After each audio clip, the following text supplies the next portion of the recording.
parents. This is Erica Whitfield here, and welcome to the very first Ask a Counselor, where I am going to be answering some of the questions, some of the most common questions that I have heard gifted parents of high performing kids ask me over the years. So I'm super excited about this, and we may even have a parent or two drop in. Who knows? If not, we'll just enjoy our own company. But if we have some parents come in later, we'll have a little fun with them too.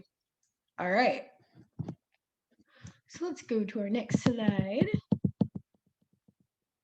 Okay, so a little bit about me. My name is Erica Whitfield, and I'm the owner of Positive Development LLC, which is a counseling practice for gifted and high-performing kids.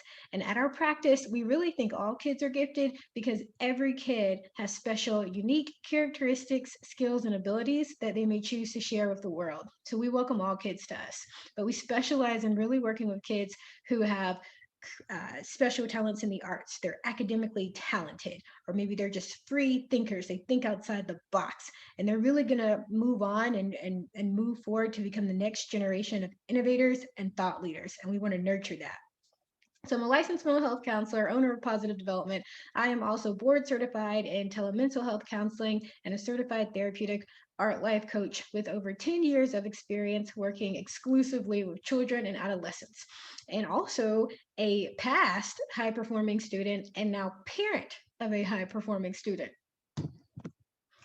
Okay, so why this is so important to me? Well, back in my day, when I was in school, I went to a private school, and the grading system was a bit different from what you might see at other schools. So the grading system for me, or for all of us who attended the school, if we made a 100 to a 94, that was an A. Okay, you had to make at least a 94 to still get an A.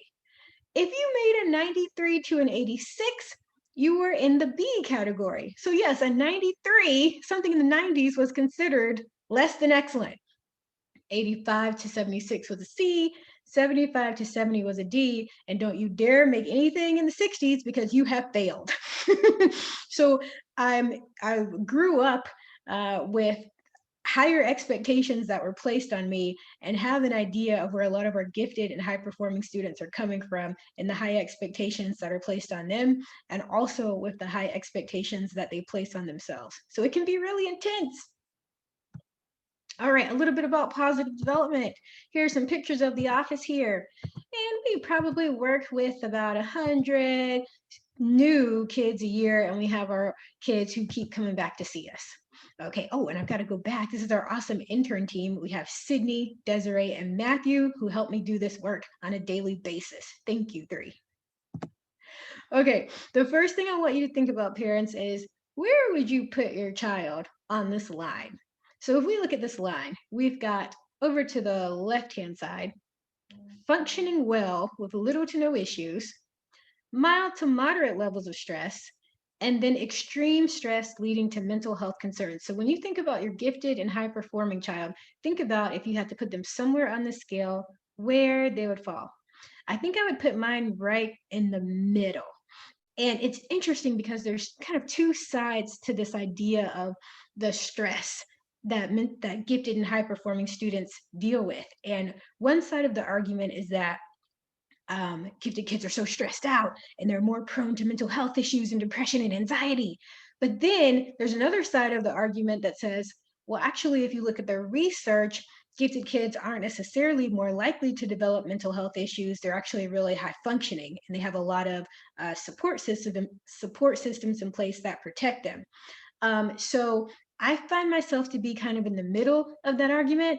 I think, yeah, I don't see a lot of gifted kids coming in that I would diagnose with heavy diagnoses, but at the same time, I wouldn't say that they're totally fine because they're under a lot of stress. And with stress can come issues if that stress is not addressed. So where would you put your child on that scale, on that line? And even think about how much of that is even related to academics. Your child might be further on the extreme side, but maybe it has nothing to do with school. That's another thing to think about. Gifted kids have more things going on than just school. They have other aspects of their life that impact them, that can affect their schooling. Okay. All right, so we're going to get straight into the questions now. So number one question that I wouldn't say it's the number one question, but the first question we're going to start with is, How can I support my gifted and high performing child, my creative child, this brilliant mind in front of me? How can I support this person? My number one thing is allow them to express their feelings without judgment. So many times your gifted kid may want to open up to you. Maybe they just want to vent. Maybe they just want to talk about like how stressful the day is. They may not be looking for feedback. They may not be looking for problem solving. They may just want to be heard. So listen without judgment. And you can do that by repeating back what they said, asking them to tell you more about how they feel, and then just allowing them to kind of share as much as they want without feeling like they're going to get lectured, or feeling like they're going to or feeling like you're going to steer them in a certain direction. Many times they can figure out their own problems. They just like space to talk about the problems. Number two is avoid stepping in too quickly to help. So, kind of piggyback off of what I just said, when we see our kids struggle, gifted or not, high performing or not, we want to step right in and we want to help them. And that means that you're a great parent. You care and you love about your kid. However, it's good if kids experience a healthy amount of stress, because then they learn how to develop the skills they need to do something about that stress. They learn how to deal with it. And if we as parents step in too quickly to solve the problems of our kids, what we're teaching them is that we are their problem solvers, and that they don't have to figure it out, because we are always going to step in and figure it out for them. And next is give them extra time and space to be a kid. So, one of the main complaints that I get from the gifted and high performing kids that come to see me is that they do not have enough time. So, they talk about how much, time it takes to just do the work. They've got readings, they've got exams that they may need to study for, they've got projects that they need to work on. And on top of that, they've got to go, they may ride the bus, and the bus ride takes up a lot of time. And they feel like they don't have enough time to decompress, because as soon as they get home, they may be off to an extracurricular activity, or their parents may be asking them why they haven't done their chores yet. So it's a lot of things that they have to juggle on their plate with just a little bit of time. It's not uncommon for me to hear a gifted kid say that they only have 30 minutes of the day to really spend to themselves, and they need more time to just relax and kind of calm down from the day that they've had. All right, let's look at our number two question. So, our number two question is my gifted or high performing child burned out? Okay, let's talk about that, because a lot of times I will get a gifted student that comes into my office, and the parents are thinking that their kid is just slacking off.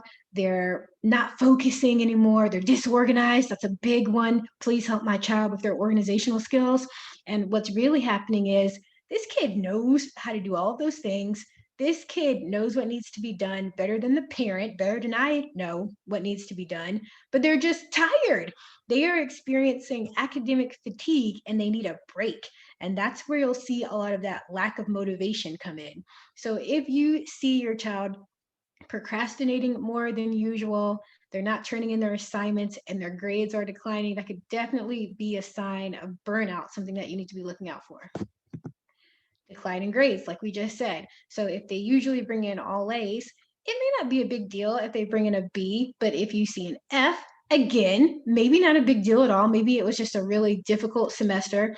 But if you see like um, increasing bad grades and they're happening regularly, and it doesn't seem like your child is trying to really do anything to bring it up, that could be a sign that they are losing steam and they really need a break, because they could be heading toward burnout.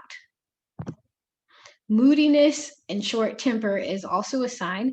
And again, it's an indicator of stress. So if you have a lot of things that you need to do and you feel like you don't have enough time to do them, you're going to be moody and you're going to be short tempered. And you may be sleep deprived. You may be upset because you're not really doing anything to rejuvenate yourself. And that short temper can come into place. Nervous behaviors. I've had kids come in and say that they're experiencing eye twitches. I've heard about stomach aches. I've heard about headaches. And these are all somatic symptoms, physical manifestations of stress. So if you see your child developing a different kind of behavior, a twitch, a nervous jitter, that could be a sign of anxiety. And again, that's just a lot of energy that's pent up that's coming out physically. It's got to come out somehow. And the body tends to hold this energy. And it does really interesting things to us when we're not taking care of ourselves or when we're just overwhelmed or overworked. And isolation. So if you're a gifted or high performing student, it's usually a social butterfly. They love being around people, and all of a sudden they don't want to be around their friends anymore. They're spending more time than usual in their room. I say more time than usual because what middle and high school student doesn't spend all their time in their room? Like that's their house. But if it's more than usual, that's an indicator that something could be going on. So just watch out for those things and then check in with your child and just say, hey, I noticed you've been spending more time in your room, or hey, I noticed your eyes twitching. What's going on? Talk to me. Do you need any help? All right. Our third question is, why doesn't my gifted or high performing child ask for help? Oh, beautiful segues here off of each question. Okay, so when we think about this, I want you to look to the right and see this chart here, because this is where each of these items kind of tie into the idea of the identity that a lot of gifted and high performing students have. So there's this image. There's this image of, I need to be perfect. I can't ask questions because that may make me look unknowledgeable. And if I'm unknowledgeable, then how can I call myself gifted and smart? And so if I can't call myself gifted and smart, then who am I? Because that's how I have defined most of my life. So we've got image and identity in place. We've got fear. I mean, think about how you would feel if how you define yourself, or how you considered yourself was challenged in some way. That's a really scary thought to think, oh wait, maybe I'm not the best at this. Okay, well then what am I good at? Am I good at anything? Who am I? So image, identity, fear, the ego, and it all kind of ties into self-worth. So if I'm placing a lot of value on being smart and saying, this is who I am, I'm the smart individual, it can be really hard to reach out and ask for help because that's embarrassing. I should know all the answers, right? I should innately have all the answers to the universe at my fingertips. And it sounds extreme, but many gifted kids do feel like asking a question will make them look vulnerable, it will make them look weak, and they don't want to be seen in that light. So what you can do is just be paying attention and just ask. And what I really like to suggest to parents is, sometimes you'll ask your many times you'll ask your gifted or high performing student if they need help, and the answer will be no, right? Because they don't need any help. They don't need any help. They're not going to admit to that. So model it yourself. If you're a parent of one of these kids, let them see you struggle a little bit. Let them see you have difficulty with something and then ask them to come over and help you. And then it's starting to seep into their subconscious of, oh, wow, even this high functioning adult here needs help and I was able to help them. That makes me feel good. And now it's been modeled to me that asking for help is not a bad thing. Okay. Our fourth question here is, my gifted or high performing child is struggling. Should I remove my child from the program? This one is really, really tough. And the reason this is so tough is that even when you have a gifted child that's really struggling in school, like we said before, let's go back to number 3. There's this image here that they're still trying to maintain. And it can be super embarrassing for them to be seen by all their peers as gifted and then kind of fall from grace in their eyes. They've fallen from grace when they're placed into non-gifted classes. Now they have to answer questions. Oh, I thought you were in the gifted program. What happened? Oh, you're not so smart after all, are you? Oh, so there's bullying that comes into place, or just innocent questions can be really embarrassing to them. So when we look at number 4, number 1 is talk to your child about talk to your kids about how they're feeling and get an idea of, are they still enjoying this program? Why are they doing this? Are they doing it because they love being challenged and they love the work? Or are they doing it because of this? Are they doing it because they feel like they have to maintain this image of being this super smart person? Because you can be super smart still and not be in gifted or advanced classes. It's not one or the other. So let them know that and give them those options. Hey, look, just because you may be tired of this and you may need a break doesn't mean that you're any less smart. You've already proved yourself. You got into the program, you got into the advanced classes. That says something. And you don't have to stay in this program if you feel like it's overwhelming for you or if you just want to take a break. Okay, next is talk to your child's teachers. So get an idea from the teachers about what they're seeing because these teachers are experienced and they know the usual ebbs and flows of students. So maybe this dip in your child's grades is totally normal. Okay, you can even talk to a counselor. Maybe this mood that your child is experiencing is completely normal and developmentally appropriate, and there's tons of time for recovery. Or maybe it's something else. So get the teacher's feedback too and other professionals so that you can start putting the pieces of the puzzle together. And then think about it yourself. How do you feel? Do you feel like this is too much for your child, even though your child is denying that there's any problems whatsoever? Is your child saying, yes, no, I need a break, I'm tired of this? Okay, are you listening to that? Or are you the person that says, well, no, you're high functioning and you're very capable, so we're going to keep you in these classes. So make sure that there's a healthy balance of feedback coming from all the different angles so no one feels like they're being put in a box that they can't break out of if they want to. And use your resources. So talk to your child's school counselor, go to the gifted office, see what's out there that can help your child if they're struggling. Maybe this is just a matter of a simple tutor. Maybe tutoring can solve this problem. Maybe it's just self-care that's needed. Maybe we can like take a break, go on a nice vacation, relax, come back. Now we're ready to do the work again. So just use those resources as much as possible and get online. I've got some more about resources with our next question. And finally, make a decision. So again, this can be really tough because we don't want to pull our kids too quickly, but um, we don't want to pull them too quickly, but we don't want to have a situation where we're steadily heading downhill and we don't see any path to recovery. So once you get all the pieces of the puzzle together, you've talked to your child, the teachers, you've gotten your feedback, and make a decision. And you can even, I like to use green, yellow, and red charts. And so green is, okay, what are the signs to let me know that everything's going great? My child is functioning well, and this program is the right program for my kid. Yellow signs are, okay, I'm starting to get concerned. I mean, these aren't deal breaker behaviors, but I'm just going to keep an eye on what's happening here with my kid.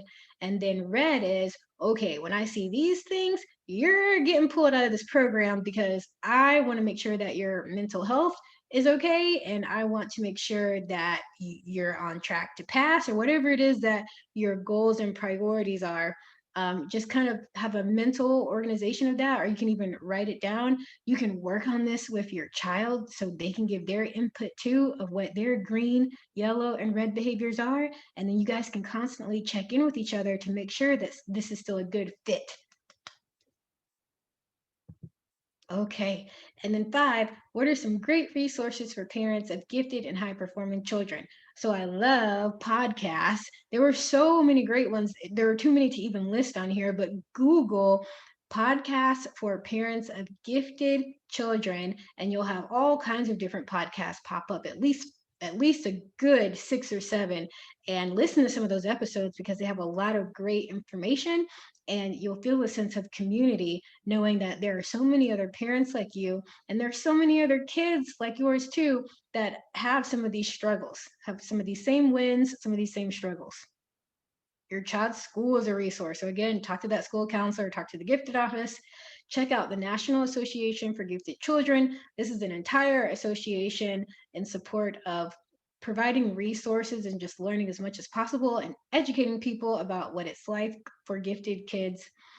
Facebook group communities are fantastic because you can learn so much from other parents that are going through the same thing as you. You can share tips, You can realize that things that maybe you thought were bizarre are actually very normal in this population, and so on. So definitely form a community. Who's another parent that you like in your child's gifted class? Connect with that parent, switch stories, share war stories, share your stressors, share your successes, and really build a support network around you, because it can be so helpful. And us, positive development. We have a program exclusively for gifted and high performing students, and I'm going to tell you a little bit about it right now. Okay, so our program is called Balanced Intensity.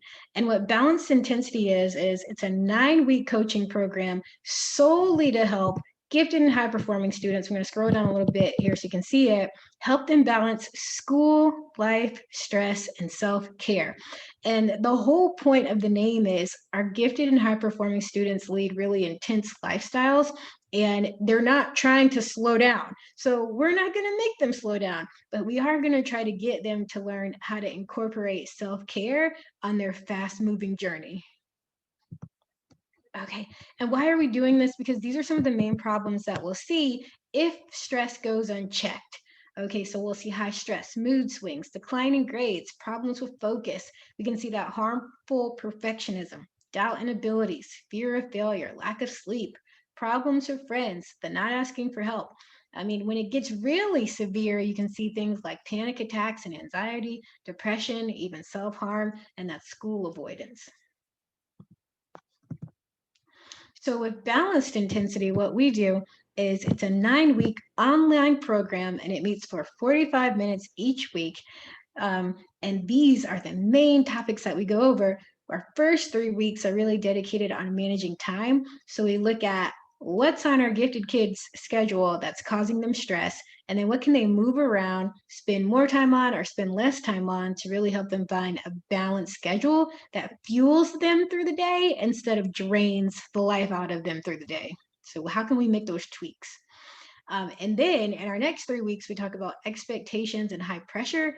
This is a big one. So we help our gifted kids see, like, okay, who are we really trying to please here? Are we doing these things to please others, or are we doing these things to please ourselves? What are our goals and what are other people's goals for us? Do we agree with those goals? Do we disagree with those goals? And how do we find a healthy balance so that when they're doing all this hard work, there's really meaning to them, because they know that they're doing the work because of what they want versus what they think other people want them to do. And then our last 3 weeks are about balancing self-care and success. So, like I said before, I had one kid who said that they are in gifted classes because they need to make good grades so that they can get into an excellent college, so that they can join NASA and help form the first colonies on the moon. Okay, there's big goals here. We don't want to stop that. We need that to happen. So the goal is, we're not going to tell gifted kids to chill out and relax because they hate that. We're going to say, okay, yes, we understand you have big goals. You are going to create a colony on Mars, but you're also going to need self-care. So while you do these big things, here are some other things that can be helpful to you to keep you balanced and well functioning, so that you can go on to do these great things, maybe even greater things than you even imagined that you were going to go on to do. And some of the items that we touch on here are: we identify those time consuming and energy draining activities. We prioritize so that they're creating their ideal schedules. We identify high pressure expectations that cause stress and anxiety. We learn strategies to become assertive to meet personal needs. We reframe perfectionist thoughts that cause worry and stress so that they can form healthier thoughts, more positive thoughts. We identify those early signs of burnouts and create stress management plans. And we create these really cool idea maps so that they can continue to build on top of their already ambitious goals that they have for the future. How it works: so again, it's an online program. It meets for 9 weeks for 45 minutes. And so your gifted or high performing student will log on with a licensed mental health counselor, me, moi, and other gifted students. So it's great because not only do they get the help of a professional, but they also get to interact with their peers as well. And again, there's that camaraderie, and there's that I'm not in this alone. Or your gifted kid may feel more comfortable just working with me one-on-one. So we can do that as well. So if your gifted child does not want to be in a group and just wants that private session, we can arrange that in the program also. And our goals are to help our gifted kids discover how to become more comfortable trying new things, learn ways to deal with academic stress and other stresses in healthy ways, and to be proud of their efforts in taking on challenges with less fear of failure. We really want to nurture this next generation of innovators and thought leaders as much as we can. Our program costs. So for the entire 9-week program, it's only a 1,500 fee, or you can even break that fee up into 3 monthly payments of 650. So I'll take you here to our awesome website. Oh, and I didn't tell you more about what your child receives. So, with this 9-week online program, your child will meet live online with me and other gifted students that have also signed up. They'll have access to an online gifted resource folder with a lot of goodies for them to use, and weekly resource handouts and materials to help further solidify what we talked about each week, and then also access to our gifted GroupMe messaging network where they can form relationships with other kids just like them. So if you're interested in signing up, this is the main page. And I'll scroll all the way down here so you can get an idea of what it looks like. And you can click any link to sign up. Okay, so that is it. Let me go back to our beautiful slide. And just to wrap us up, I want to say that you are an absolutely amazing parent. That's why you have such an amazing child.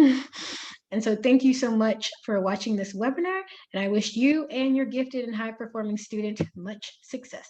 Thank you so much.